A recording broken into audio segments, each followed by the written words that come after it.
The life of a knight is hard. We travel the land looking for food, scraps, and precious gold so that we may stave off the ever-present hunger, thirst, pain, broken bones. Lentil soup. But beyond that, there is danger at every turn. An ugly war has ravaged these lands and threatens to start up again. But rather than dealing with regular armies, we've got the undead, evil necromancer creeps, bandit gangs and outlaws, trolls, spiders, and the clergy, and then good old hunger to contend with. The rewards for succeeding? Our own personal quarters, solid pay, and enough food to keep this knight's belly full, and potentially some new boots. Yes, new perfect boots, so that we might be the talk of the town. And that's where we start our adventure. The caravan is gone. In the tavern in Osbrook, this crippled. backwater town is Half my in men are dire dead, need of a merc and the to other clean half up are the surrounding deserters area. and So we traitors. join ranks with an Those old be man praised. named Varen, At least- who shares with us the fate of the last group of mercs. Damn it. Tasked with Where am clearing I? out a chapel of evil, they were captured. How did you get out? Screams echoed across the halls. The old man had managed to break free from his shackles, though, and fight his way free through enemies ever present. Ghouls, undead, all fell to his sword, fireballs. Through an underground altar, all the way to a corrupted chapel, he ventured. But it was there at the end that he found a pile of bodies blocking the way, and a priest with his remaining teammates hung high in cages, ready for sacrifice. Don't leave us here! The priest was in possession of a Stoneshard, gifting him dark powers. Corpses were raised from their slumber to fight. Puddles of blood splashed from the sky, and hope felt lost. Right then, Varen interrupted the ritual by destroying the altar's statues, the Horcrux of power. The priest turned into some winged demon then, ascending into some kind of second form.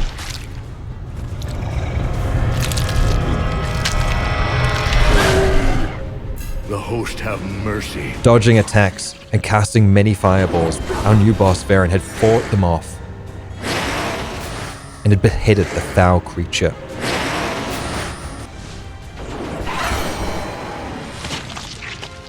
The remaining teammates fleeing the overgrown chapel, leaving him with a broken leg and many debts. So That's here where I we am. come in. We're Arna, a maiden knight looking to make a name for themselves in this backwater town, specializing in heavy armor Enough and pleasantries. two-handed maces. It's time to get so it's to time to work. get to work. And so we did. We were tasked right away with doing some things for the village. In exchange, they would give us the fastest vehicle in town, a cart and 2 horses. Just some brigands and undead to contend with. No worries at all. So we checked our map and headed out. Our gear was in dire need of fixing, and we needed a weapon worthy of our bold hands. Immediately upon leaving the tavern, we were given our first quest. We'd been tasked with acquiring a bottle of brandy. We continued on our way, meeting more of the locals, a hunter, a merchant, and then a blacksmith, who tasked us with finding used swords for the purpose of repurposing them for the local militia. Browsing his many wares, we saw a taste of the joy to come, but alas, we could not afford a repair, let alone new arms or armor. Time to earn some money then, and to do that we needed a job, a paying job, not just kudos from local enjoyers of fine brandy, but a hard, cold gold paying job. So we headed to the biggest house in town, the mayor's house. Upon entering, we were met by a guard who gave us a choice of a free weapon, paid for by the town, of course. We went with a 2-handed mace, though for now we would keep our shield and sword equipped for just that modicum of protection while we leveled. Stoneshard can be a brutally hard game, akin to Battle Brothers, both in its gorgeous art style and deadly low fantasy setting. Death is ever present. Outnumbered, or a stray encounter with wild beasts could be our end. So with our mace on our back, we headed upstairs to see the mayor and to get a job earning the biggest bags we could, our eyes on the prize always. No, not some horse and cart, but boots, hard-shelled boots to carry us, gliding across the battlefields and dungeons. For now, our leather skins would have to contend. Oda seems like your typical small-town mayor, quick and to the point, while also lording it over us, as was his title. So we took a job, the only one available to us. A simple, single, green skull. And our course was set. On our way out of the village, we purchased 1 pot, a simple crude thing, but this thing would beat us. Like a flowing cornucopia, we would feed it our foraged goods, and it would make for us a feast through some ancient magic, cooking. It's actually a really lovely addition to the game since Rags to Riches patch has just come out. One of the many cool things to discover along with crafting and encampments and other things. So we leveled Arna up. I've never been great with min-maxing, but knowing that this game can be brutal and that when you die you must load back to the last time you rested, this can lead to losing a lot of progress. But it also gives the dungeons and the world a level of fear and excitement that I love. So we took self-repair, a lovely passive, and one active, shout. Yes, our very first skill would be that we shout at our enemies and cause them a chance to fumble and panic. A lot about this game is those little chance numbers. Do we fumble our weapon? Do we backfire a spell? Do we forget to cauterize a bleed before it's too late? So I like to take passives that passively work and let me think about things, like yelling. On our way out of town, we found a herbalist who also tasked us with more work, more chores. Find us 3 herbs, he asked. So we accepted it. We left Osbrook. We have a job to the north, but we also have 3 days to do it. That would give us 3 days to explore and level up. We needed to survive our first quest. We needed to go in strong, accomplished, and most of all, a full belly. So heading south we went, and we found berries to satiate our bellies grown. Just a short walk away, we found the Drunk Woodsman Inn, a cool spot for experienced hunters to gather, but we needed to continue. We needed to find our own prey. It was on our journey through the deep woods we found our first real danger that we had to run away from. Trolls. We'd stumbled into the trolls' domain and we were not welcome, unless we wanted to be their welcome meal. Shortly after fleeing the trolls, we came across a foe that we could handle though. Bandits. Low level, but in numbers still deadly. We had to be careful, so we split them up in the trees and we managed to take them on one by one, but only just. After a short rest, we crafted our very first item, a bundle of wood, which became our very first fire, a place to relax, to rest, to eat, a fine meal of roasted mushrooms, a personal favorite of mine as well. This would recharge us, but it wouldn't keep us going for long. We'd been traveling all day, survived a battle with bandits, and a close encounter with trolls. Luckily for us, we discovered a camp. Unluckily for us, it was already inhabited by bandits. So fighting off the first fellow and then heading in, we felt a surge of empowering energy. Like a level in our minds had been gained. A mighty swing was now on our tool belt, along with 1 point in vitality. Felling the bandits, we gathered their supplies to add to our own supplies. Gold. Resting in our new camp, we made ourselves a humble stew and fell asleep on a bed of hay by the fire. Feeling fresh and rested, we headed north. Having leveled up a bit, now surely we can take on what lies in the depths of the dungeons. On our way north, we stumbled across a mill. We offered to help the miller find a lost key, and in exchange, we were allowed to stay rent-free in a nearby storage hut. We were also given food, glorious food, by which we could use as ingredients in our dark arts of cooking. Many soups and potions, but mainly soups. That night though, in our nightmares, we saw ourselves get defeated in the dungeons we sought to travel to. We would not allow that to become our fate. So we took heed, and we continued to find foes that could challenge us so that we might learn and become stronger. And just like that, fighting off more groups of bandits, we found a mighty military club spiked for death's pleasure. It was at this point that we headed back to town, turning in a quest or two with the herbalist and gaining precious medical salves as payment. Time to head to the dungeon.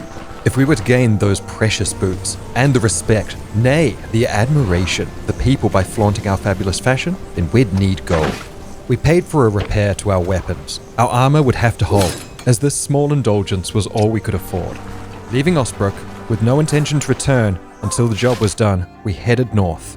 1 day left to complete our task. We found a makeshift camp and had ourselves a hearty soup from our mighty pot, the last meal we could afford before taking on this quest. Using the camp, we rested.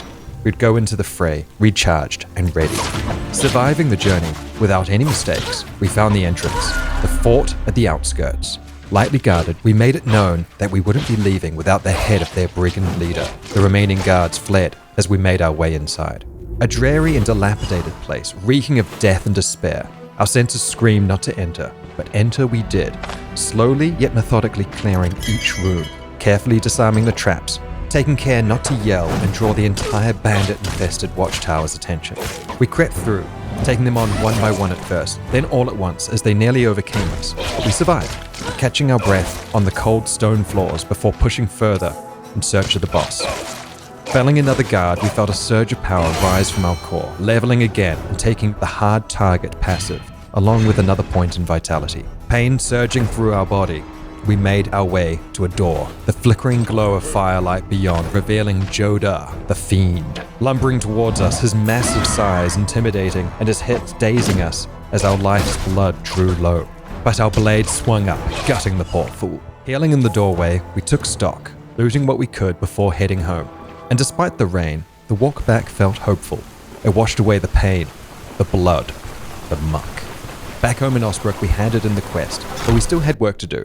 If we were going to get the promised horse and cart, we would need to clear out one more crypt, and also a bandit-infested brewery that had recently become overrun. Seeing the blacksmith, we also handed in some salvaged swords from the dispatched former occupants of the fort. These blades would now find new homes in the hands of the local militia, rewarded with gold.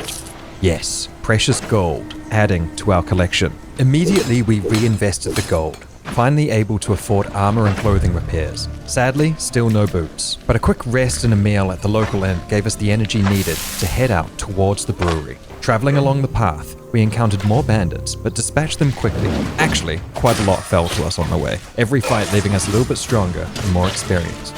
So hugging the river, we found an abandoned farmstead, grabbing a few vegetables for the pot. We also found a smudged note, signed by the incredibly impressive, fantastical fantasy name of Greg. But Greg warns us in their letter that there will be no work at the brewery as long as it's being held ransom by the gang. We will have to stay alert.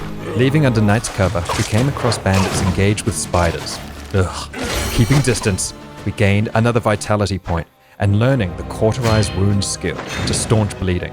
Leaving that dark field, we saw a man consumed by the crawling spiders and didn't stick around to be dessert. Daybreak came, and as we attacked the brewery from the north, we swung down with the might of our hammer, and we made short work of the bandits occupying it. Turns out, all of our fights along the way had toughened us up adequately for this fight. Though we were almost brought low, we had survived. Patching up our wounds, we looked around the barn, finding an unlooted but locked chest.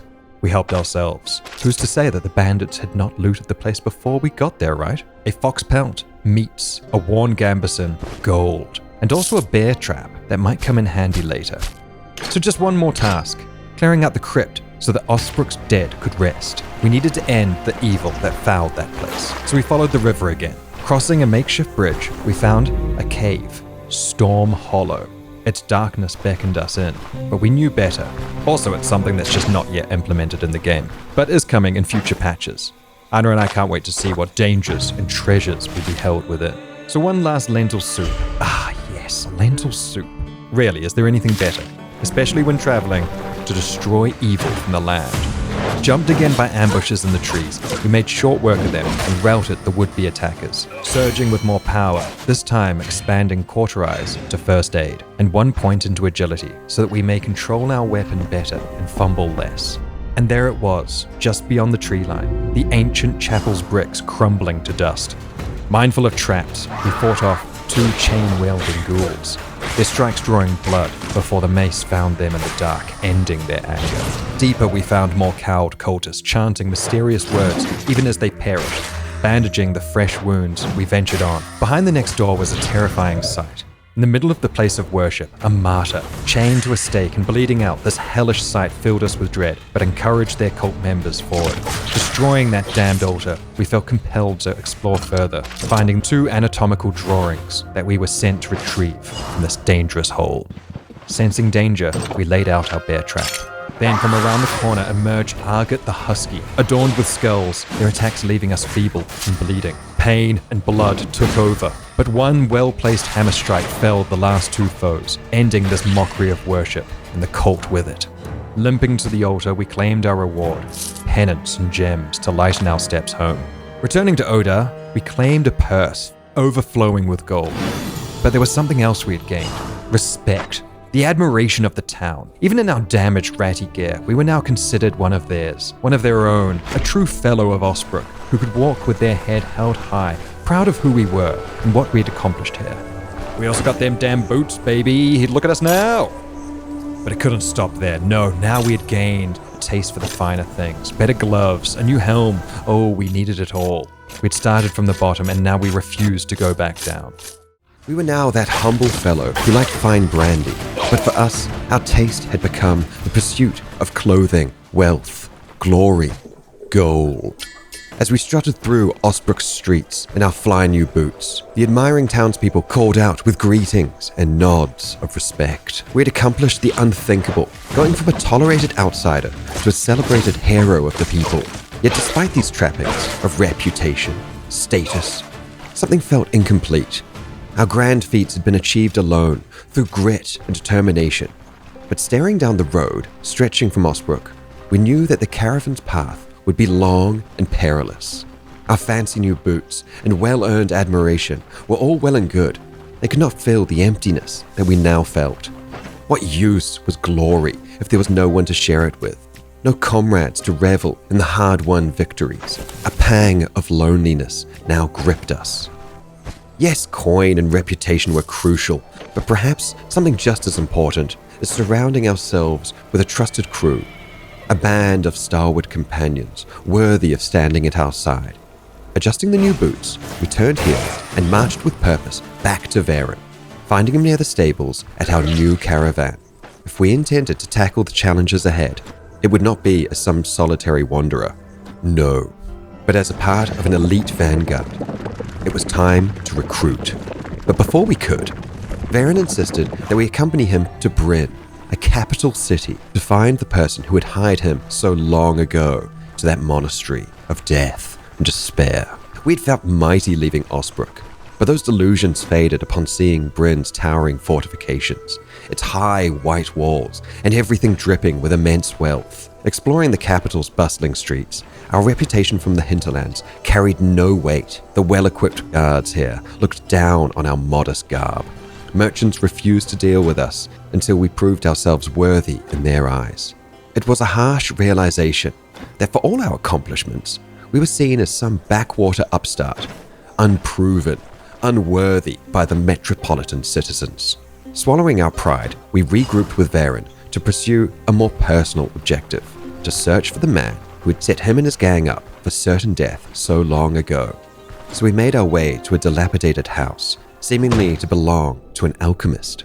This place, long abandoned, but ransacked by others before us. However, we then discovered a hidden door latch leading downstairs. This concealed room remained undisturbed. Piecing together scattered notes, we deduced that whoever was here had gone into hiding. So with no further leads, we left Bryn behind, its high walls, its affluent people, its bustling lifestyles. At a pawn shop, we sold off some surplus wares, but we felt shortchanged by the man we were dealing with. Outside, a guard at the gate told us of the guild. He gave us a leaflet and warned us that we should gain more achievements before seeking jobs from them. Just outside of Bryn, we set up our first true camp, our new home. This is what all the toil had been for so far. We raised our banner, a plain thing, just some scraps of cloth, but it was ours, a humble start. Chatting with Varen, he told us of a talented tracker who used to be a part of his crew. If we could locate and recruit them, it would be a great asset. However, Varen just needed 1,000 gold to procure a wagon for our potential new member. And so, for us, it was back to work. After spending the night in the newly established camp, we lifted our warhammer and set out. We would need to find a smaller town that could utilize our mercenary skills. The nearby township of Manshire seemed like a promising target. Along the way, we passed abandoned wares and the remnants of a war-torn siege site. The behemoths, wreckages of great siege constructs towering above us, now rendered inert by the raging war of time's erosion. A sobering lesson that even the mightiest of creations are diminished by the light of passing eras. Not us though, our quest would prove eternal, because we could reload at any time, unyielding. We also happened upon a vineyard during our travels. We couldn't stop now though, but it felt good to know that there was fine wine to be had nearby. I love red wine, so extra points for that. Before finally making our way to Manshire. Getting there, we rested and repaired our gear before finding the headman of the town. He was a very different kind of mayor to that of Osbrook. Though this town was bigger, he was more grounded, cutting his own wood and resting in a modest barn. The previous mayor of Manshire had given Varen the doomed quest.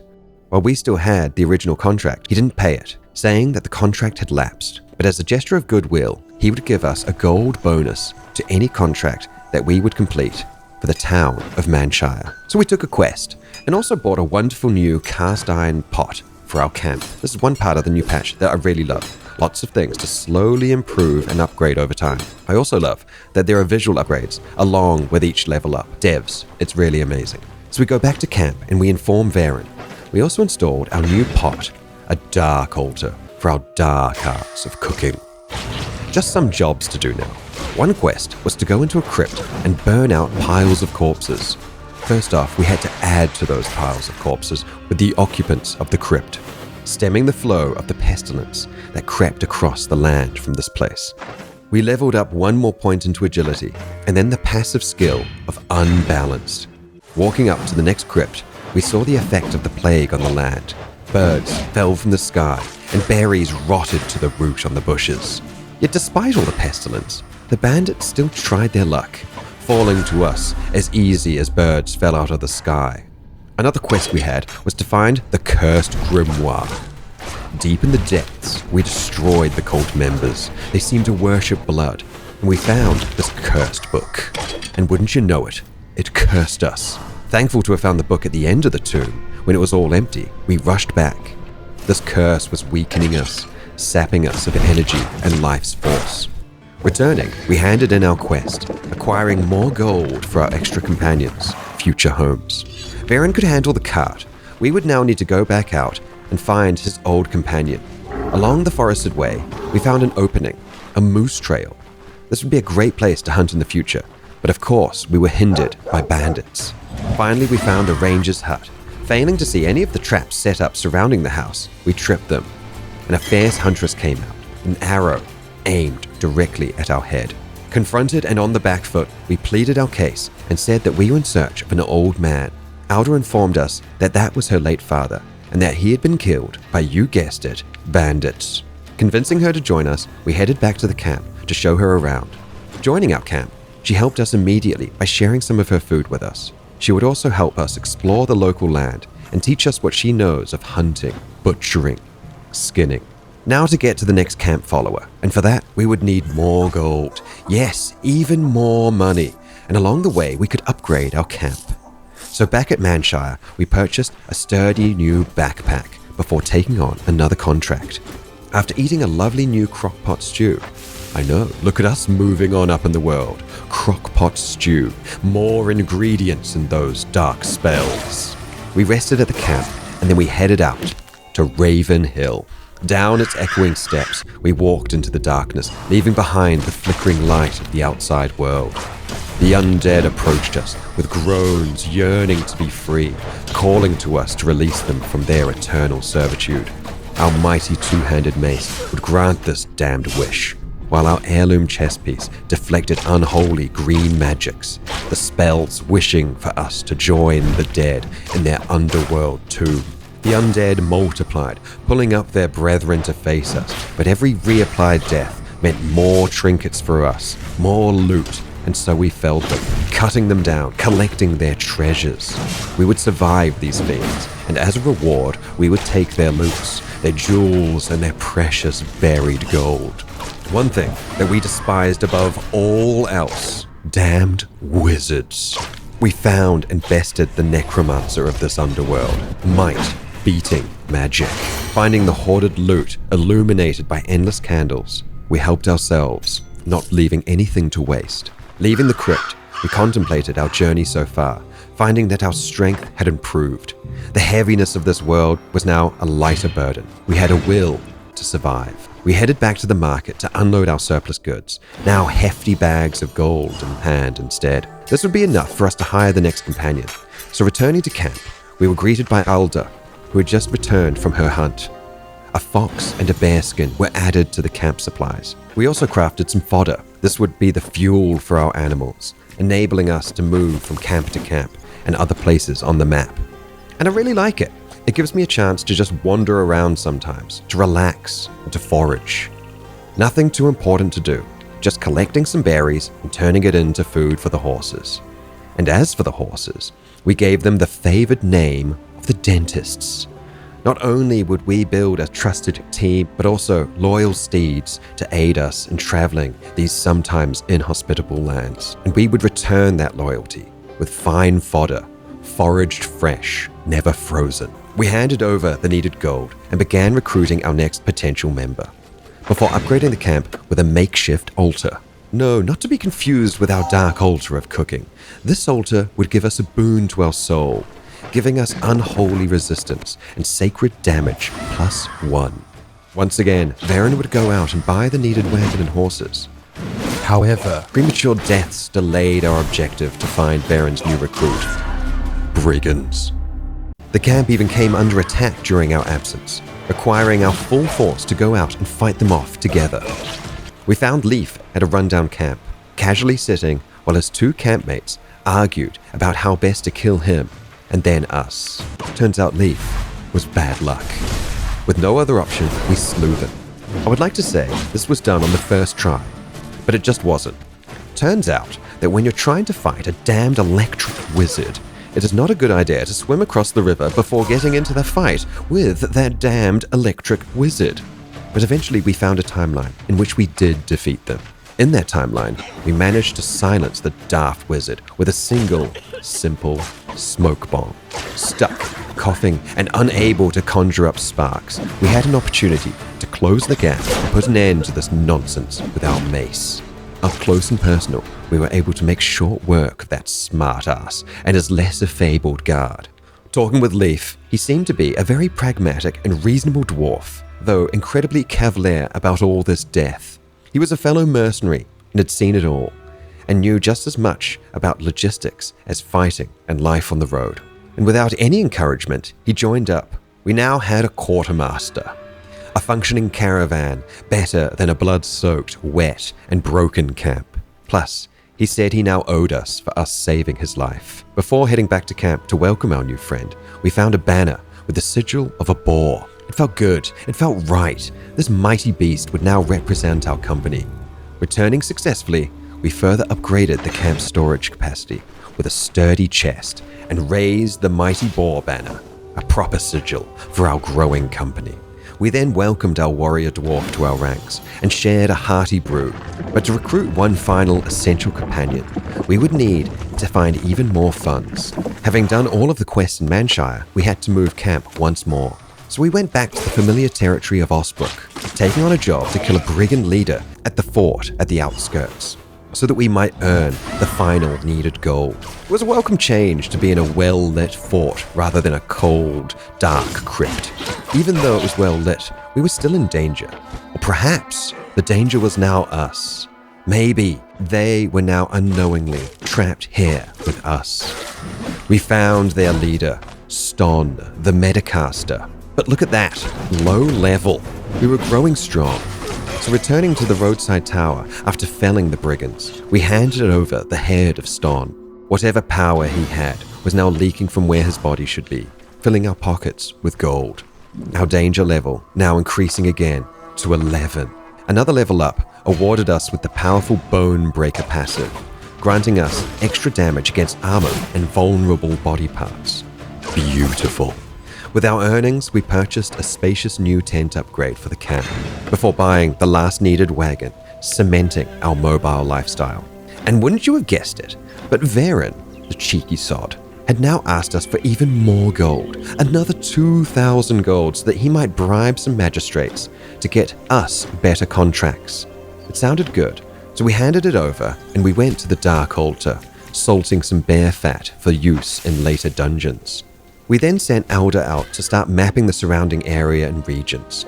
The jobs completed, we received our payments. Taking our earnings, we packed up camp and moved south to Bryn, the capital city, where we sought our final companion, Daryl, the smith, who might join our ragtag group of companions.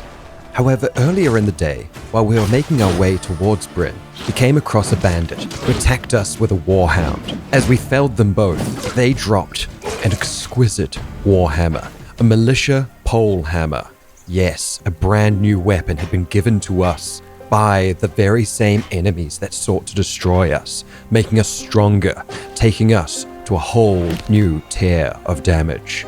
So we celebrated by staying at a fancy Bryn tavern. It was an expensive night, but the wealth and quality of the bed, a dream. We were even gifted breakfast. This haven was much needed, but we could not stay for its siren song. It was now becoming more obvious to us why the high walls, why the worn wealth, and why we would never want for work while places like this existed. We could take on the challenges of the outside world, and as long as we kept them safe from the myths of the land, we would enjoy days like this.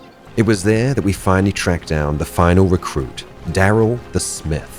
Daryl had survived the monastery incident that Varen had told us all about on our first days, which led to the death of most of their friends. Daryl had tried to find peace in Bryn, working and drinking the days away. After talking to the bailiffs, we tracked him down at a bar in the lower sections of the city, dockside.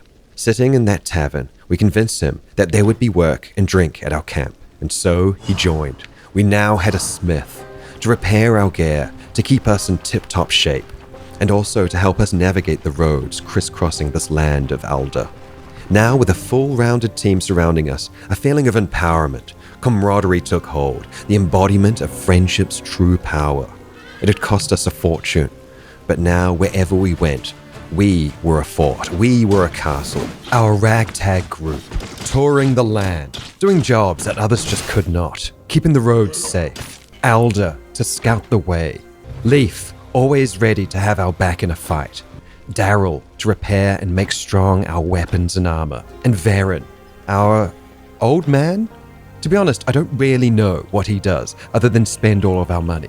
Ah yes, Varen, our wise and expensive old man. And that's exactly how it all happened.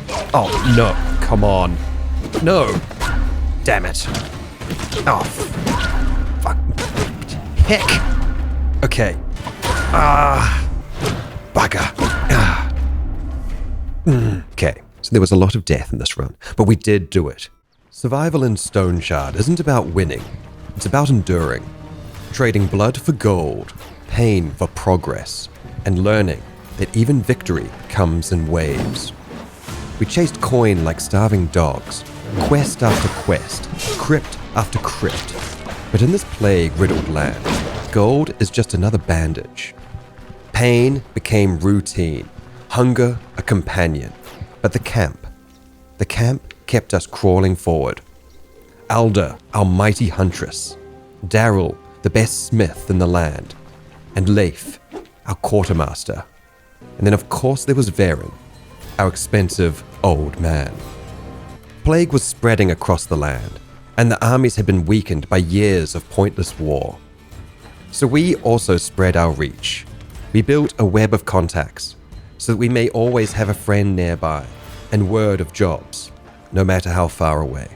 And to that end, we also upgraded our wheels. Honestly, I really love this. More upgrades, please. It's just brilliant. When talking to the peasants, they were glad that there were fewer mouths to feed, as there was only so much food now left in limited supply. And to that end, we recruited the evil powers of one of the mightiest beasts, the chicken. With its dark ovens, we would eat, yes, fried egg. Meanwhile, the rich lived in their ivory towers, trading words and insults like soldiers clashed swords. So we had work. We were able to help here and there, but for a price. We could not bring peace to this land, but we could give its people comfort. Comfort knowing that their roads would be safe for a while. And comfort in seeing the evil necromancers' heads on pikes at the Manshire fort until the next one rose up. And comfort to the dreary soldier militia, knowing that Arna, the Maiden Knight, would be there to clear out that crypt, that fort, and the woods of all manner of beasts. Not trolls though. No, even we knew when to fold. But this line of work often left us injured. And that was comfort's price. Pain. In waves. Gold in, blood out. Simple math. Confused, broken body, limb and mind, we rested at a lone watchtower. the area safer now for the price of blood that we had just paid. Our pockets laden, we marched into the darkness of our next adventure. Beset by wolves in the woods, our eyes bloodshot, but our packs filled with pelts. Wolf pelts. Along the road, we found another wanderer, old Trot. Always behind, yet always ahead. Trot knew these lands best. We traded the pelts for some worn-out male boots. More whole than leather, but an investment in our future. Far too damaged for us to wear now, but if we could repair them, it would make for a surely needed upgrade. Mighty fashionable, too. Resting by the fire, we waited for daylight. But wolves, chasing the scent of their kin on us, they tracked us down and almost fell us low. Pain surged, coming over us like a tsunami. A torn body from claw and teeth. Our first aid helped, but confusion kicked in. Walking back to the safety of our camp, we were jumped again. Not wolves this time, but the same hunger in their eyes. They smelled our blood. We almost died on that path, but one mighty swing of our mace brought them to the dirt. Leaving their bodies for the corvids, we marched on. Finding ourselves lost in a field of wheat, large patches of it cut down. Just like this land, some crop thrived, grew tall, only to be cut down and shipped off to feed the fat cats and Bryn. Would this be our fate too? Were we a part of this equation? How many great beings had fallen to this dance? We thought on the behemoths laying ruin, grand plans waiting to be dust. Or heck, maybe that was just the death talking. Our confusion faded and we made it back to camp. No one the wiser for how close we had come to our own mortality. Or insanity. We'd brought with us the spoils. We traded them, new reins for the dentists, our loving nickname for the great steeds that carried our burden, and a training dummy, so that Leif, our quartermaster, could prep us and share his wealth of knowledge of the world. His teachings kinder than the wolves' bite. And so we rebuilt and we trained. Always a student to our dark arts, but never wizardry. Yuck. In the woods we hunted, taking what we had learned of skinning from Elder and applying it. The real world, the best of teachers. More wolves felled under us and our polehammer. Their meats needed to sustain us. In the woods we found makeshift camps, filled with bandits and brigands. As the plague spread, so too did the desperate. Clearing them out, we took all of their loot. Each day a wave. Travel, explore, fight, get paid. In our explorations, we found a hermit's hut.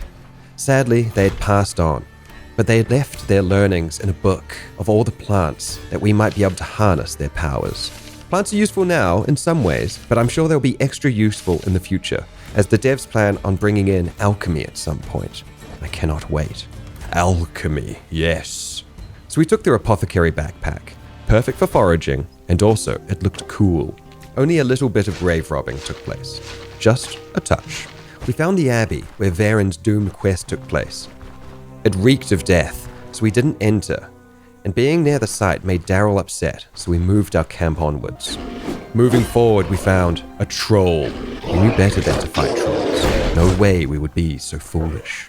Clearing out more camps of brigands, we leveled up, putting a point into strength and intimidation. Walking along the river, we felt like we had mastered this rhythm. As we got stronger, this dance got easier. The weight of this life grew lighter. And as we grew, we saw that the land was healing. An orchard. Fresh apples falling to the ground. Abundance. You could be forgiven for thinking that these were peaceful times, and that we were just on a lovely stroll to see friends. But even this orchard was beset by danger. A hive of death stingers kept the workers away from the southern tree yards. And though we felt strong, we had been humbled quick, for nothing is quite as deadly as the small stingers. Finding their way between plate and mail, no. We would be back, but this was a mighty foe for another day. Huddled around the campfire, we discussed plans. We would return to Bryn, within those high white walls, to sell off some of our spoils, and also to try and gain some footing in the hierarchy there. Yet despite all our plans, death still found us, in our dreams. Exploring the land around the great city, we came to the end of the world, the ocean, its vastness, its depths, and its waves. We died. We got to the city, carrying furs and looted goods, looking to trade, to battle that most ancient of fights, haggling. But the trade guild leaders, even with a letter of recommendation, would still not take our gold. We thought we had mastered this rhythm, but Bryn's guilds demanded bribes. So they told us of the bribes that they would need. Gold, rubies, and elven ice wine. Too rich for us today, but we would be back. We found some jewelers outside of the guild's reach who would still trade with us. The guild had formed from the necessity of war. All trade goods deemed necessary were put under the guild's control. But jewels and jewelry? Now that was exempt, and so we could trade freely. While at the church, we went to the basement. There we found a school for anatomy. These men and women of learning dissected to understand the world, maced replaced with scalpel, and undead warriors with the very dead cadaver. We felt at home with our own tools and line of work. But the chapel's secrets whispered that we weren't ready. So back at camp we went, resting, the tides of day becoming night. And with all our questing, we had saved up enough gold to splash out on ourselves a little bit. We repaired the found boots and even bought some fetching new gloves. Our fashion was still impressive and would get even better because days later we descended into a catacomb, fighting off their green magics and crushing their bones into powder. We leveled up, and avoiding all manner of traps, we found their boss. And there at the end of this dive, we found a very fabulous new piece of armor. It looked wonderful, but felt only okay. A definitive upgrade for us and our survivability, but just for one small thing. It was made for a battle mage. We would endure this for now, but heck, this needed replacing very soon. You know what did make that bitter taste sweet though? The gold. The jeweled bowl, such riches we hadn't yet seen, and now that we had, we wanted more, our desire crashing over us. So from camp we decided we needed to move on again, towards the Rotten Willow, a simple tavern, but most folks give it a wide berth rather than walking inside, frequented by people who aren't welcome anywhere else. Thieves, brigands, deserters, and other rabble, a gathering spot for the most dastardly of scoundrels, where they discuss their dark dealings. Why hasn't it already been shut down, you might ask? Well, someone in Bryn must be getting a very, very large cut. It is always the way. But these were survivors too. And so we would make peace on these stones. Their leader, a one-eyed Wigmar, a bastard so tough that he had brought peace within these walls between these wretched men. Exploring the surrounding lands, we found river bends and woodland, dense and filled with danger and beauty. But was any of this land truly safe? We found hardy people turning living trees into food for furnaces and foundries. We always knew that cooking was a dark art. So we left these poor souls at the charcoal camp, covered in their soot and surrounded by beasts that saw them as a welcome meal. The Rotten Willow provided us with 2 jobs. One was to go into a crypt and clear out the wailing dead, ghosts who had refused to move on.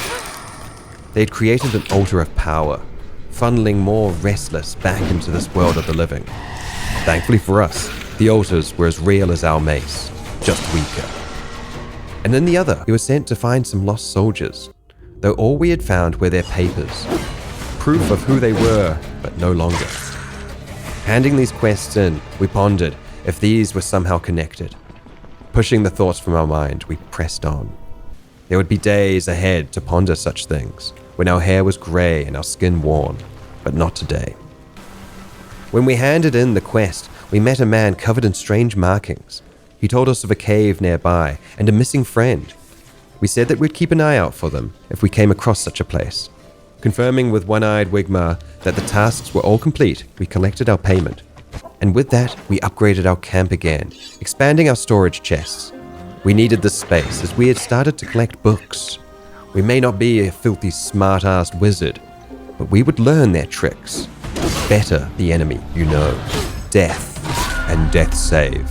And so we traveled again, back to Manshire, to see what evil had sprouted since we last ripped it out. Upon returning, we were told that the local governor Weber wished to see us in the fort. He needed our help urgently.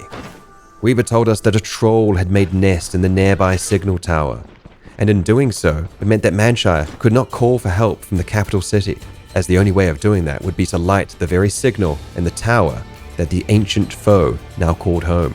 we were cautioned that requesting official aid would spell the end of his career, as the capital frowned upon his recent failings. And so, when those in ivory towers feel threatened by the encroaching dangers, who do they call upon? Why, the indomitable Arna, of course. And so we accepted. When better to finally face the troll than now? To prepare, we went to the market. We purchased a cape to better protect ourselves than a backpack. What use would extra space be in all this? And then we went to the blacksmith, looking to upgrade anything that might give us an edge. Sadly, there was no mace that we could afford, but we could afford a new chest piece. Now there was something great, both fashionable and sturdy, and without any of the pomp of wizardry about it. At camp we ate and prepared, took advice from Elder. We took potions from our storage, kept for exact moments like this. We sought wisdom from Leaf, his wise words a boon in the coming fight. We prayed to the host, better safe than sorry. We hardened our steel with Daryl, no better smith in all the land. And to Varen, we gave a simple nod. This job would be done, for all our sakes. If our group could achieve this feat, then surely the high nobles of Bryn would finally have to acknowledge us. Walking to the signal tower, we calmed our mind. The air hummed with ominous danger. And there, hulking over the carcass of a horse, the beast turned, towering over us, feeling larger than the signal tower it had laid claim to. We swung, and we were knocked back, as powerful hits shook the very ground, erupting it with quakes, like spears pushed from beneath us, formed of rock. We stepped back, trying to avoid hits. But when we stepped back too far, the ancient enemy hurled boulders at us, forcing us to stay close. And so the stance was. Waves of violence. We stepped close and struck. We stepped back and parried. The huge might of the claws swung down and we dipped. Our mace slammed across and bludgeoned flesh. And the troll roared in pain, a sound so terrifying that we dropped our weapon. And after the crest of damage, the troll would retreat inwards, regenerating, its flesh stitching together before our very eyes. While our bones remained broken and our limbs bloodied, we swallowed potions, willing their alchemy to work. And it did, and so we continued, tied in and tied out. They came again and again, and like the tide, we broke ribs, they broke tooth. Survival is a messy tutor. The slow waltz, but one that we were learning. There were times we missed a step, and other times where we didn't. But every hit slowed us down, drained us of energy. While it never waned, it replenished, and we felt doubtful. But then, a solid hit. We finally saw a wound that did not close. The tide was changing, but we did not yet know which way. We could only continue. The drugs were wearing off now, leaving us feeling every broken bone and every cut. But we had learned to savor every blow that we landed. Survival's frugal teacher. And then the strangest thing happened. The sky began to cry. We were stuck now in this riptide of fate, but we could see it. This ancient beast was here before we were born, and it would have outlived all alive in our self-righteous important towns. We were surely now a part of this equation that we questioned at the start. We had laid low a creature of legend. Terrifying, yes. Dangerous, most certain. But what did that make us?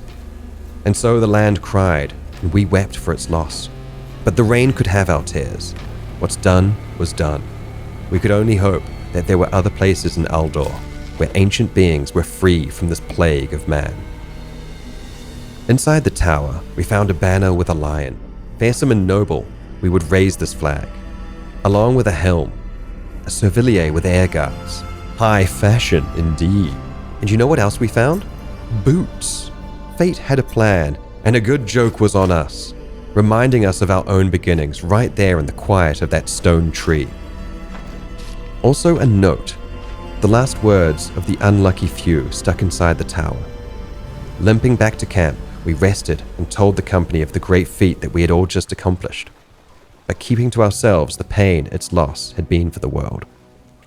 We told the governor of our victory over the majestic beast, and as a reward, he gave us his grandfather's cloak, a brilliant yellow and black checkered thing, a jousting cloak.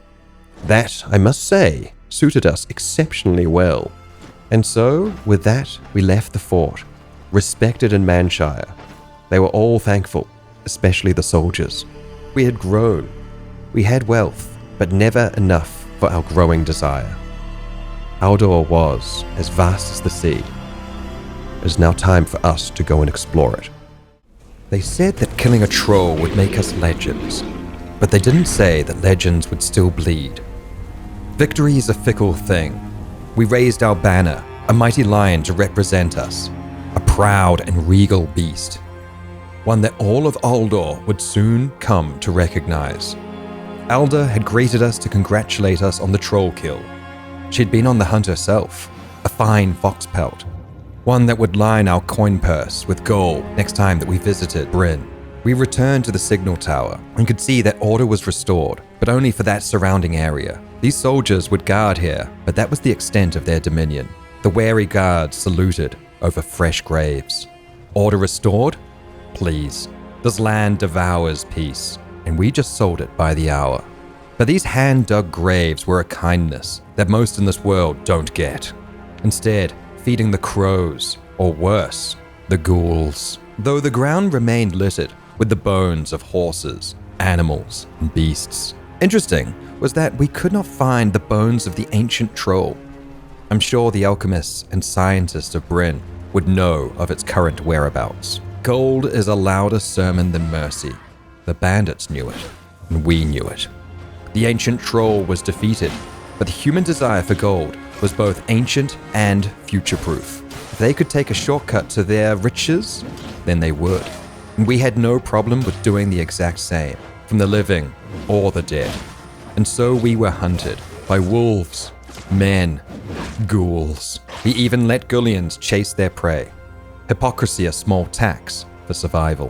What we found next was the den for those Gullions. We were never going to be able to fight them, and so we moved on and let them chase their current prey. The poor beast that we also preyed upon. For we needed to eat too. We left nothing to waste, taking the horns and the skins back to camp so that they might be put to use by Daryl, our craftsman. We found an abandoned camp, probably where the nearby ruffians had been staying while they preyed upon man and were hunted by beast.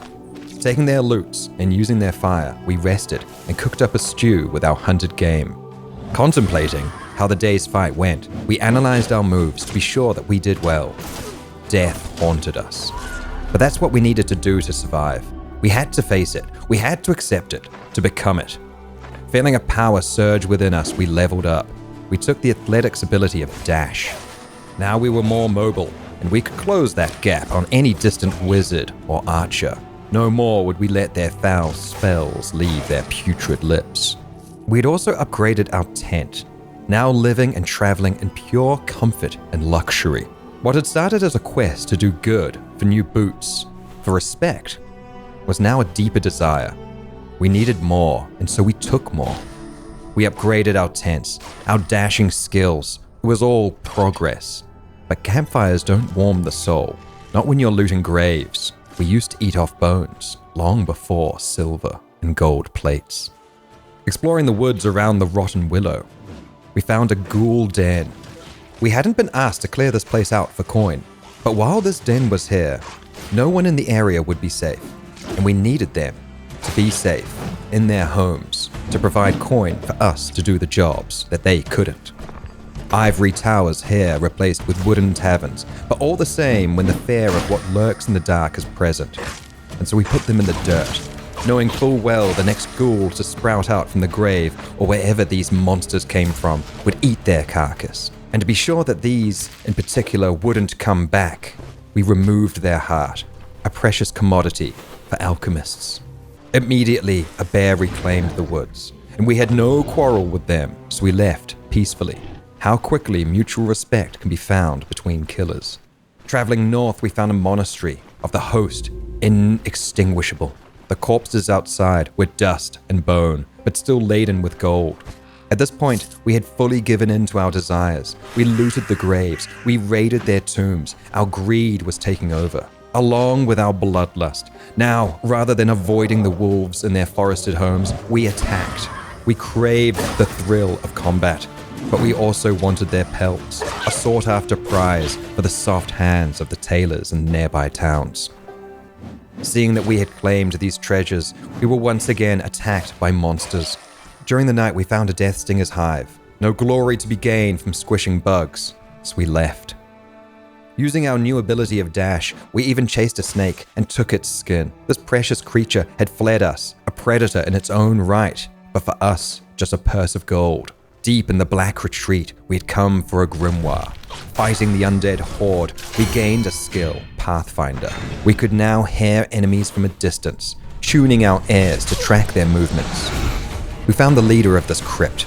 We took their treasures and the cursed book. At camp, we unloaded our loots, our skins, and our gold. And we installed a new camp upgrade, herbal remedies, increasing our immunity's replenish rate.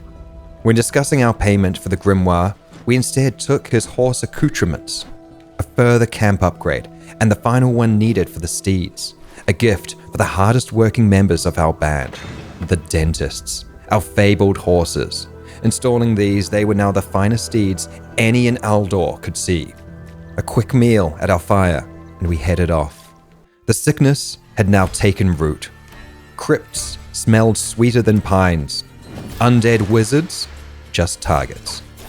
Maybe it was the thrill of being so close to our death that we kept walking into these depths. Of course, gold and fame were a great cover. We could tell ourselves and the camp that that's all it was. But we knew ourselves better. At camp, we talked to Alda. She told us of a brew that her father had taught her, a ranger's brew. They gave us some serious boosts, something to keep in mind for future fights. Our contracts were running dry in the Willow, despite all of the rain, and these storms couldn't wash us clean. We had heard of a seaside town that needed help, called Denbury, so we started our way south. Always a joy to explore Aldor, the hunt, the thrill of death. So close and finite, but we persisted. Rest. These southern lands were something different. Winged creatures, harpies with penetrating voices that attacked our very minds. Their stench made us cough, and their attacks blinded us. We may be feared by bandits around the north, but here, they didn't care about our northern fame. And so it was another painful lesson learned. This land was truly dreadful. Gullions, fearsome, wolfed creatures. Happy that they weren't attacking us, we saw them ripping into a gang of men. Claws and teeth, no match for their cloth, their leather, their flesh. We made our way to Kendrick's homestead that was now used as an outpost for the militia, but they had jobs for us to do. Heading towards the bone mound, we fought night and day. Every step on new ground bought with blood, but not ours. We were rewarded for our dedication. Before starting the task, we found a unique jousting helm. It was damaged, and it came off of a corpse, probably a great fighter buried with it long ago. Such a treasure wasted on the dead, and unless they wished to rise up and fight us for it was now ours. In the dungeon, we were to burn piles of bodies, hopefully ending the stench reeking from this place. We came across the boss, but not willing to risk our found loots, and with the quest done, we left. They could have this cursed ground. Discovering a crawler's nest, we dispatched the 8-legged foe. Even though they swarmed us, we were able to do some wide swings. Mighty and fearsome, we brought all of them low. Gathering their eyes for future use, we set off. As we went deeper into this land, we found more and more camps of the desperate. Wayward souls who'd given in to banditry out of desperation or greed. We knew who we were, though. We were the lion, and they would fare us, and we would take and eat what was deserved. In the woods, we found the hunter's camp, a peaceful moment in a blood-soaked timeline, a reminder of how simple life could be if we were healed of the sickness that took hold more and more every day. The fresh air of the woods began to stifle us, and so we left the hunter to their illusions. Though almost immediately, we came across another hut, appearing out of nowhere in a patch of woods that felt familiar. A witch's hut.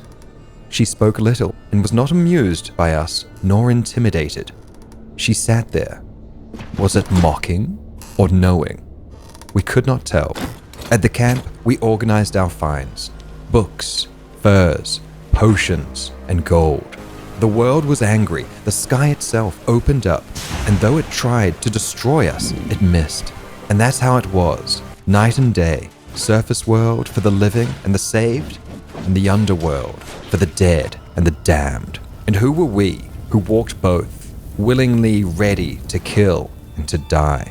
Our riches grew and our minds sickened.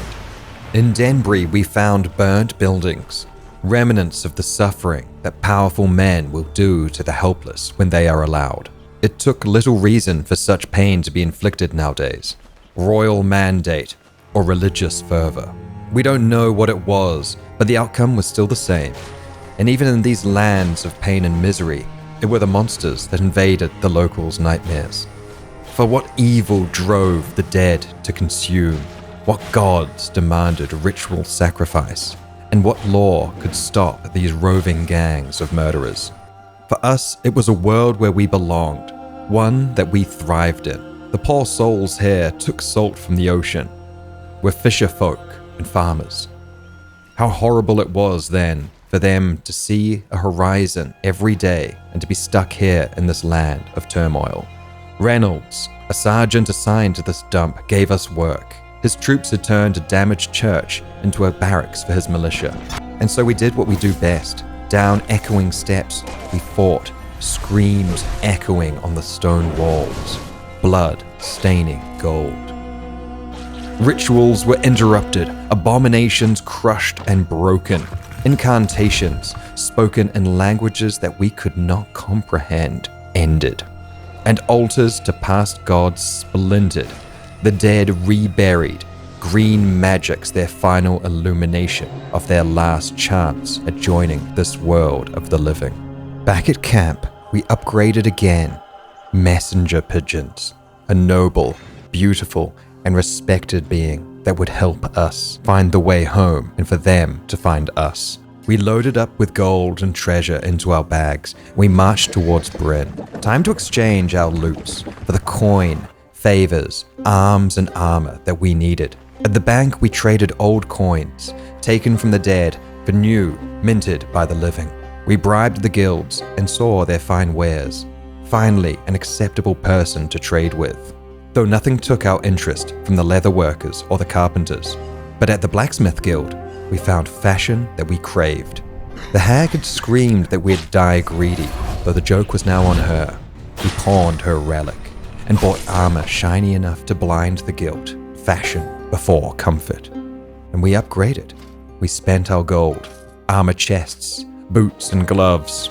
The foes we had fought had grown stronger, and so we must too. Dockside, we found more merchants willing to pass with their gold for our spoils. Their crafts looking so foreign to us that we couldn't help but wonder what lay out there across that vast, bitter river. One day we would travel on these wooden behemoths and discover it for ourselves. We even found an alchemist, Ghoul Hearts in particular taking an interest with them. With our trades done, we returned to the camp and shared the stories with our crew. And of course, we paid our expensive old man his share, 4,000 new minted coins. And with that money, he gave us 2 documents that would strengthen us and our camp. Informants and old favors. The camp now glittered until lightning reminded us that nature doesn't kneel to lions. We could not venture out in this, and so we rested, and in the morning we prayed to the host that we had survived. In the woods we were sought out, a lone berserker challenging us to a 1v1 battle of hammers. Besting them, we leveled up. Back to work. Ghosts, zombies, and undead. Wizards are already foul, but worse are the undead wizards. Incorporeal ghosts who rip through our steel and flesh with their withered hands. Not to be outdone by them, our own trusty mace laid them low. And along with the expected gold, we found some rather fetching gloves. Now that we were wearing full armor, it was clunky and slow. We needed its protection, but perhaps we could aim truer if our hands were more nimble. And with that gold, we also bought a new mace. The routine of death made us hungry, but now we ate off silver and golden plates. But forever a survivor, we still salted the excess meat for future dives. The final of our letters arrived, and we added them to our camp's upgrades. Exploring the nearby lands, we found beasts as large as the troll, but docile. We knew not to take them on, and so we gave them a wide berth. Exploring around the land further, we found a plagued village with burnt-out homes and rotten crops. Families dead inside each of the homes, boarded up to try and staunch the bleeding of the disease. A final act of sacrifice to save their friends, families, and loved ones. Nearby wizards and men fought us. Perhaps they were the unlucky few who survived the plague. Unlucky because they now met us. More dungeons were toppled and quests handed in. And all the while, Gullians guarded the roads. In the next dungeon, our fate would change. For it was in the bowels of this place that we defeated the legions of the damned. Room by room, corridor, corner, and locked vault, all opened. Our rage, bloodlust, and desire unquenchable. When the final boss presented themselves to us, we charged, smoke bomb our cover, and we closed the gap so that we might put our might to the test, crushing them with a high swing of our determination. And it was here that we saw something, resting in the pile of treasure looted, soon to be ours. They called it unique, a masterwork, a relic of the host's grace. Lies. This mace wasn't forged. It was born from this crypt that we had just ransacked. It didn't fit our hand. It claimed it, and with every swing, we forgot the weight of salted meat, of rain-soaked camps, and why we started. This was hunger, the kind that turns heroes into hammers. The host's proof was a joke. We were proof.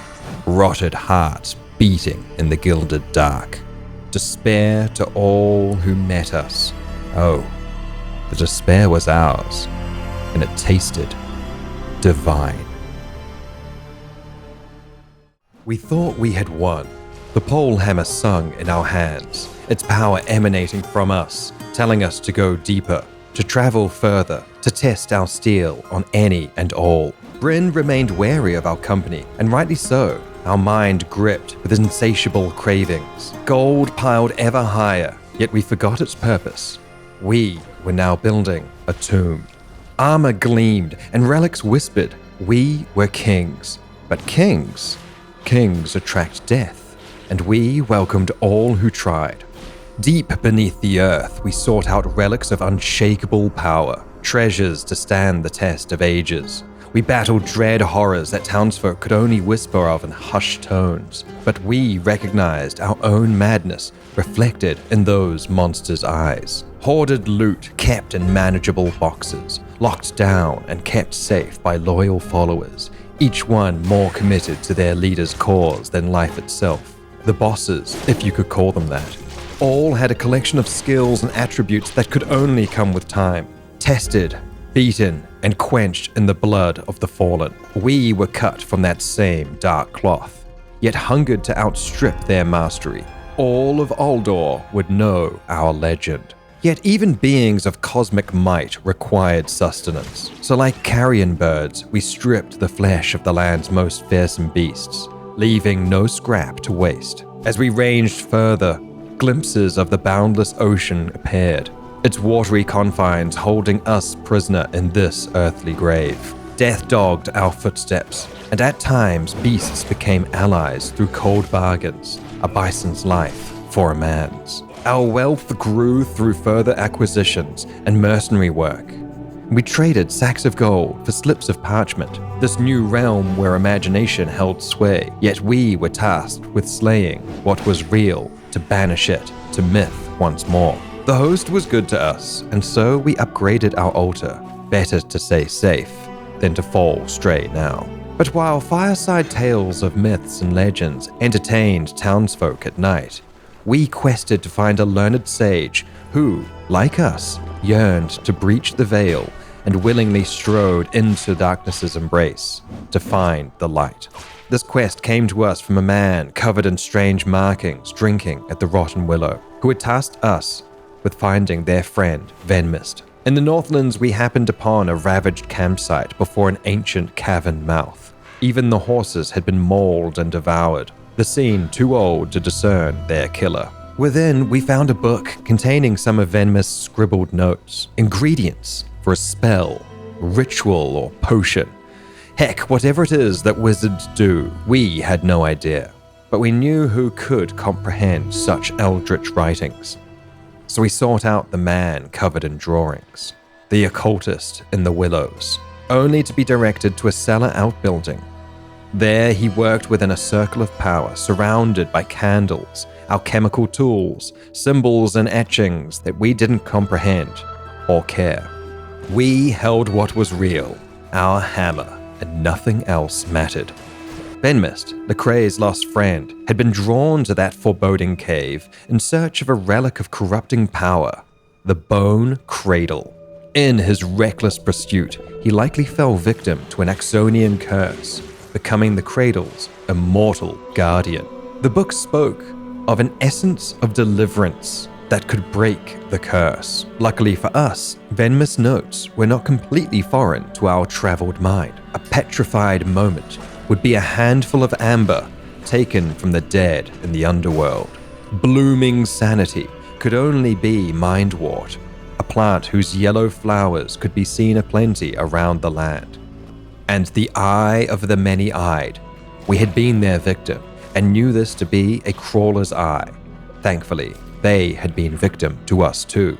Combined in alchemical arts, these components formed the restorative potion, and with this potion, we were instructed on how to use it. We must bring the cursed friend to death's door, then anoint him with the potion to revert his unnatural state.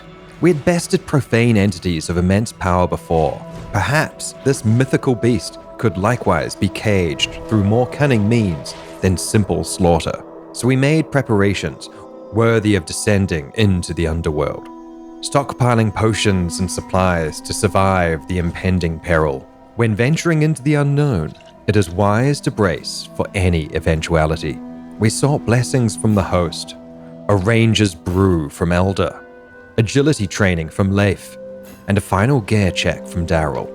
Armed with our pole hammer, our jousting helm, nimble gloves, and a cloak rewarded for the slain troll, we delved into the cave's musty, arid depths. And there, at the rear chamber, sat the infamous Bone Cradle. As we approached, a rasping roar echoed from on high.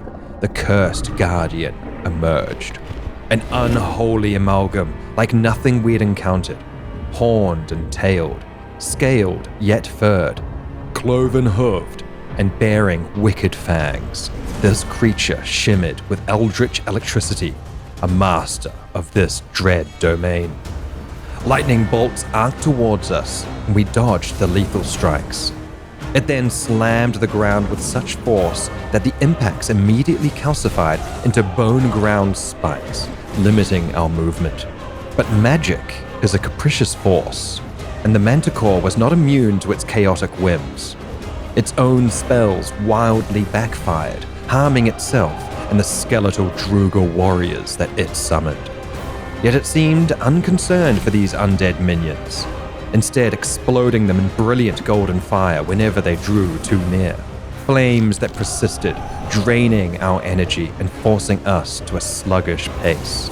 Its reckless sorcery and bounding leaps countered by our methodical footwork and calculated strikes. Though we couldn't afford to tarry, lest we joined the piles of undead surrounding this accursed vault. The dead continued to rise endlessly, only to be repeatedly obliterated as the Manticore circled and harried us with electricity and golden incineration. Then we saw our opening, a glimmer of weakness, its defenses eroding from our relentless onslaught and its self-destructive conjurings. This Manticore, this profane sentinel, was faltering at last. We hurled the essence of deliverance, the bottle shattering against its scaled hide as the curative mists took effect. The last tendrils of eldritch power rippled over Venmus' body, revealing the aged scholar, naked, shivering, and dazed upon the stone floor. And here I just want to say how much I appreciate the brilliant work of this moment. It's an animation that we see just once per run, like with the troll. And it's gorgeous. These touches of detail show us, the viewer and the player, how much they love this world. And I love it too. It's really, really amazing. Venmist was relieved to be free of the curse, informing us that we could now claim the Bone Cradle in full, its malignant energies now dispelled. Faced with a relic of untold power, we could have indulged our avaricious impulses, adding it to our hoard. But a fleeting echo of our former nobility resurfaced. We retrieved the cradle, yet chose to relinquish it to the occultist Lecrae. Some artifacts hold no place among mortals. Better to deny further temptation to our fractured sanity. Relieved to have preserved Venmist's life, and to have secured the corrupting relic, we were rewarded with 6,000 gold. Meaningless to us now, yet it was also accompanied by a true prize, a Tanat's skull, a beautifully embossed thing. Tanats, also known as the first martyrs, are revered by the Heronites almost as much as the host itself. A long time ago, they sacrificed their lives to hasten the coming of the day of truth, and now this relic of miraculous power was resting in our hands. For a while, we lost ourselves wandering the woodland, until the path lay clear before us once more. On one side, our death, and on the other, a gnarled tree from which death grew, and we slew it. This land was still the same, us too. As we returned to our camp, we found it under attack. A pack of wolves had led the first wave, and then a few young trolls. It took the entire camp to defend ourselves, but in the end, we defeated them. Nature had clearly tried to correct the balance once more, now that we had bested two mythical beings. Our old man had fainted at the first attack, but the rest of us held true and defended ourselves. Back to the road to use the boots that we had worked so hard for. There were still places to explore, and so we set out. Immediately we came across a Death Stinger hive that had taken root on a caravan wreckage. Surely the merchants behind transporting them were either brave or stupid. More signs of disorder and chaos appeared. Bandits and ransacked villages. All the while, we continued to raid dungeons, crushing bone and undead beasts. Festering cultists and demons met the end of our mace. Unlawful humans with puffed up brigand leaders, all put down. And in every one, we buried them there and took their treasures. And we exhumed a new armor as well, a brilliant jousting chess piece that took our fashion to the next level. Back at camp, we spent a small fortune with Daryl just to repair it. We were encasing ourselves in armor. What had been found in a sarcophagus was now forming our own. And it felt good. No longer could the world hurt us. We could smash it, break it, bleed it, but nothing could harm us ever again. More and more dungeons, crypts and forts raided, and more artifacts were taken, treasures added and loot gained. A foremother of snakes statuette, a crown of Benor the Dauntless, a casket containing the remains of St. Walt, a codex of the Triple Hand Order, Hazun's Celestial Sphere, Nikos of Aperon's Astrolabe, a tapestry outlining the conquest of the hills, a blessed aquamarine, and Barbador the Lame's Atlas of Aldor. All of these artifacts now in our manageable looted boxes. Exploring the forest before the woods got too dense to travel, we found a ruined manor. It seemed fine. A few supplies, and from the look of it, a cozy, well-lived base. But when we left, we were jumped by the few who did live there. Sadly, their home was now their grave.